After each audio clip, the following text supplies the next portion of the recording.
আমি সেদিন একটা আলোচনায় আপনাদেরকে মজা করে বলছিলাম, মজা করে বললেও ঘটনাটা কিন্তু সিরিয়াস। বিএনপি সরকার যে পরিমাণ সমর্থন পাচ্ছে, এই সমর্থন অতীতে কোনো সরকারই পায়নি। আজকে কথাটা একটু ঘুরিয়ে বলতে চাই কি কারণে জানেন? বিএনপি সরকার আওয়ামী লীগের সমর্থন পাচ্ছে। আওয়ামী লীগ বিএনপির পদত্যাগ চায় না, অবৈধ সরকার বলে না। আওয়ামী লীগ বিএনপির বিরুদ্ধে কোনো আন্দোলনের আওয়াজ করে না। আওয়ামী লীগ বিএনপির সঙ্গে বোঝাপড়া করতে চায়। তার মানে একদম অজাত শত্রু, চিরশত্রু আওয়ামী লীগ বলছে আমাদের লোকজন আপনাদেরকে ভোট দিয়েছে, ক্ষমতায় এনেছে, শুধুমাত্র আমাদের নিষেধাজ্ঞা তুলেন, আমরা আপনাদেরকে সমর্থন প্রত্যাহার করতে চাই না, করলে কিন্তু বিপদে পড়বেন। এই সরকারকে বাংলাদেশের মানুষ, সবচেয়ে বড় কথা, একটা নিরঙ্কুশ সংখ্যাগরিষ্ঠতা দিয়েছে।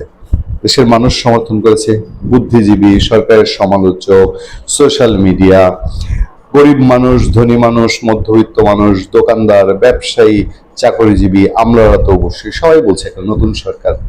আমলা, পুলিশ প্রশাসন, আমাদের কথা হয়তো তারা বলছে যে একটা নতুন প্রশাসন এসছে, নতুন সরকার এসছে, তাকে সময় দেয়, সে কাজ করুক, তাকে সেই সময়টা দেওয়া উচিত। একমাত্র এই বাংলাদেশে জামাতে ইসলাম এবং এনসিপি, এরা ভেতরের বোঝাপড়া কি জানি না, কিন্তু সময় কিন্তু তার কোনো সরকারকে দিচ্ছে না। একেবারে শুরু থেকেই চাপটে ধরেছে ছাই দিয়ে।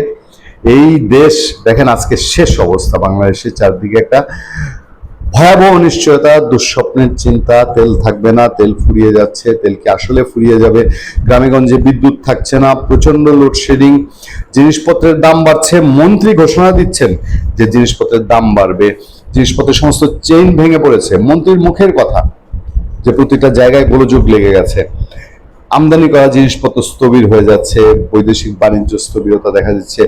সোশ্যাল মিডিয়া যারা 2 পয়সা ইনকাম করেন তাদের পেটে লাথি পড়েছে, ইন্টারন্যাশনাল বাজারে সাংঘাতিক সংকট দেখা দিয়েছে, সেগুলোর এফেক্ট পড়েছে। ফেসবুক, ইউটিউবে যারা কাজ করেন তারা টের পাচ্ছেন, তাদের ইনকাম কমেছে। মাঠে ময়দানে জিনিসপত্রের দাম বেড়েছে, মাংসের দামের পরে এখন শাকসবজির দাম বাড়ছে। আর মন্ত্রী যখন ঘোষণা দিয়েছেন জিনিসপত্রের দাম বাড়বে, এটা তো বাংলাদেশ, এখানে তো যৌক্তিকভাবে বাড়বে না, এবং জানি না এর মধ্যে দিয়ে কয়জন স্টক করা শুরু করেছে। এই যখন পরিস্থিতি, তখন জামাত এবং এনসিপি পড়ে আছে জুলাই সনদ নিয়ে। যেন এই জুলাই সনদ যদি সংসদে বিএনপি পাশ করে ফেলে, তাহলে জিনিসপত্রের দাম কমে যাবে, তেলে দেশ ভেসে যাবে, কোথাও কোনো অর্থনৈতিক সংকট থাকবে না, গরিব মানুষ সব বড়লোক হয়ে যাবে, বাংলাদেশে গরিব ফকির ভিক্ষুক কিছু থাকবে না। জুলাই সনদ সংসদে পাশ করে তাদের খাওয়া থাকার কোনো সমস্যা নাই, তাদের অঢেল টাকা নিজেদের। জামাতে ইসলামীর যে টাকা আছে সেই টাকা দিয়ে তার যারা সদস্য তাদেরকে বোধহয় 100 বছর পালতে পারবে।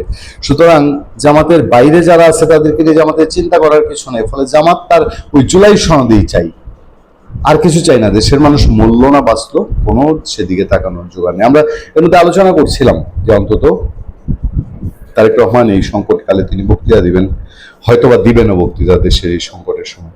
এই দেশের সংকটের সময় এই জুলাই সনদ আপাতত আচ্ছা কার্যা করুক, চাপ দেখ, 2 মাস বন্ধ রেখে তারা পারতো না যে আমরা এখন দেশ, সারা ওয়ার্ল্ড যুদ্ধ বিধ্বস্ত একটা চাপের মধ্যে পড়ে গেছে, আমরা আগে দেশ বাঁচাই, 16 কোটি মানুষ বাঁচাই, আমরা ঐক্যবদ্ধ হই। ঠিক আছে, আওয়ামী লীগ বাদ, তারা তো একটা ঐক্যবদ্ধতা দেখাতো, ঐক্যবদ্ধ হয়ে দেশের সমস্যায় আমরা জাতীয় ঐক্য তৈরি করি। যারা আছে তারাই তো বলে তাদেরকে দিয়ে জাতীয় ঐক্য, তো তাড়াতাড়ি একটা ঐক্য করতো, একটা কমিটি করতো দেশের সংকট সমাধানের জন্য। সেদিকের বালাই নেই। জামাতে ইসলামী মোটামুটি বিএনপির রাস্তায় কাটা বিছানো শুরু করছে। দেখেন দেশের এই করুণ পরিস্থিতির মধ্যে তারা রাজপথে আন্দোলনের ডাক দিচ্ছে, নাইমেও গেছে হাজার হাজার লোকজন নিয়ে। এখন কি বলে দেখেন, এখন তাদের বয়ান আবার কিছুটা ভিন্ন রকম চেঞ্জ হয়। তাদের বয়ান দেখলে পরে আপনার মনে হবে যে আমরা বোধহয় বাংলাদেশে বাস করি না, আমরা বোধহয় অন্য কোনো একটা দেশে বাস করি। জামাত ইসলামী সেক্রেটারি জেনারেল অধ্যাপক মিয়া গোলাম পারোয়ার বলেছেন, জুলাই সনদ সংবিধান সংস্কার আদেশ বাস্তবায়নের বিরোধিতা করে বিএনপি মূলত ফেসিবাদী শাসনের দিকে ধাবিত হচ্ছে। তারা এখনো আছে ফেসিবাদ বেচা 2 বছর পার করছে, এখন বিএনপির উপরে নতুন ফেসিবাদিতা দিয়ে আরো যদি 2-4 বছর পার করা যায়।